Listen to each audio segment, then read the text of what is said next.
শিলচর লোকসভা আসনে ভারতীয় জাতীয় কংগ্রেসের প্রার্থী পরিমল শুক্লবৈদ্য নিশ্চিন্ত হার জেনে মুখ্যমন্ত্রী কালকে মনোনয়নে এসে নতুন করে শিলচরবাসীকে বিভিন্ন প্রকল্পের ফুলঝুরি দিয়েছেন। সেই প্রকল্প যেগুলা ফুলঝুরি উনি দিয়েছেন সেইগুলোর উপর আমাদের এক দুটা প্রশ্ন আছে।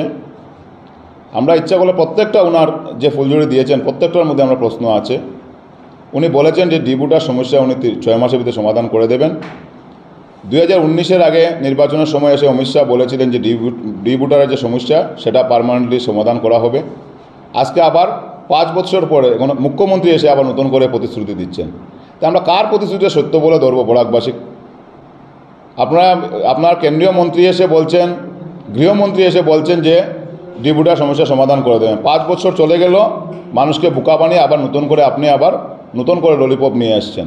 মানুষ সবাই জানে যে ডিবুটার সমস্যাটা একটা আইনি ব্যাপার, সেটা কোর্টের ব্যাপার, সেটা আপনি মুখ্যমন্ত্রীর হাতের ব্যাপার নয়।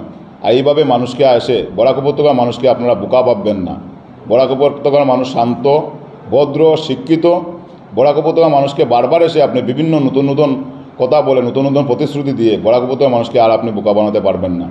কোথায় গেল আপনার প্রতিশ্রুতি? আপনার যে 2টা উড়ালপুল বানানো কথা ছিল শিলচর শহরে, কোথায় গেল আপনার এলিভেটেড করিডোর, যেটা শিলচর কালান রোডে জাতীয় সড়কে যে এলিভেটেড করিডোর আপনি বানাবেন বলে আপনার ক্যাবিনেট ডিসিশন নিয়েছিলেন, সেইগুলা কোথায়? আজকে যে আপনার মিনি সচিবালয় গত 10 বছর ধরে সেটা কাজ চলছে, এখন পর্যন্ত 20% কাজ হয়নি। এখন এসে আপনি আবার বলছেন, নির্বাচনের সময় এসে বলছেন আপনি 6 মাসের ভিতরে সেটা কাজ সম্পন্ন হয়ে যাবে। সেটা আগামী 6 বছরও সম্পন্ন হবে না। বিশেষ করে আপনি মুখ্যমন্ত্রী থাকাকালীন সেই কাজ আর সম্পন্ন হবে না। জেলা গ্রন্থাগার ভবন আজকে এতদিন ধরে সেটা একটা হিমঘরে ছিল, কেউ জেলা গ্রন্থাগার ভবনে কতটুকু কাজ হয়েছে সেটা কেউ জানে না। আজকে এসে নির্বাচনের সময় এসে আপনি নতুন করে প্রতিশ্রুতি দিচ্ছেন সেটা ইতিমধ্যে কাজ সম্পন্ন করে নেবেন।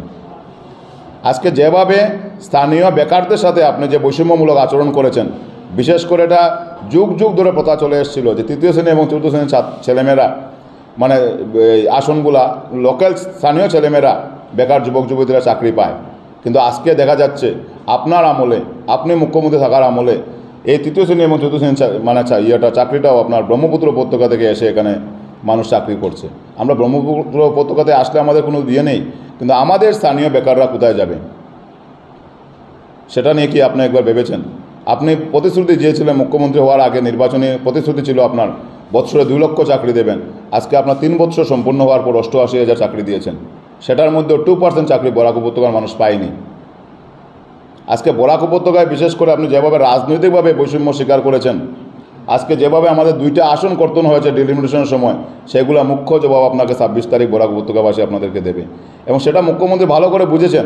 সেই জন্যই বারবার উনি বরাক উপত্যকাতে আসছেন, শিলচরে আসছেন। উনার প্রার্থী একজন ক্যাবিনেট মন্ত্রী ছিলেন, উনার নমিনেশন দিতে উনি এসছেন। আমরা আজকে পত্রপত্রিকায় কে নমিনেশন দিয়েছেন সেটা আমরা খুঁজে পাইনি। আমরা দেখেছি মুখ্যমন্ত্রীর চেহারা। মুখ্যমন্ত্রী এখন জানেন ভালোভাবে যে উনার যে ব্যর্থ মন্ত্রী, উনার চেহারা দেখালে কেউ ভোট দেবে না। তাই উনি ভেবেছেন যে উনার চেহারা দিয়ে এবং নতুন করে উনি ফুলঝুরি দিয়ে বরাক উপত্যকাবাসীকে বোকা বানাবেন। কিন্তু মুখ্যমন্ত্রী সাহেব, আপনাকে আমরা বলছি যে বরাক উপত্যকার মানুষ বোকা নয়, বরাক উপত্যকার মানুষ ভদ্র, শান্ত। আপনি সেটার কোনো সময় এটা মিসইউজ করবেন না। বরাক উপত্যকার মানুষ আপনার এই কথা আর প্রতিশ্রুতি থেকে বিশ্বাস করবে না, রাখেননি। সবসময় বরাককে বিশেষ করে আপনার আমলে বেশি করে আপনার বরাককে বৈষম্য করা হয়েছে রাজনৈতিকভাবে, সামাজিকভাবে, শিক্ষার ক্ষেত্রে। আজকে হায়ার সেকেন্ডারি দিয়ে একটা ছাত্র গ্র্যাজুয়েশনে অ্যাডমিশন নিতে গেলে সিইউটি এক্সাম দিতে হয়, সেই সিইউটি এক্সামের সেন্টারটাও বরাক উপত্যকাতে নেই। আপনার শিক্ষা বিভাগ সেটা চালু করেছে।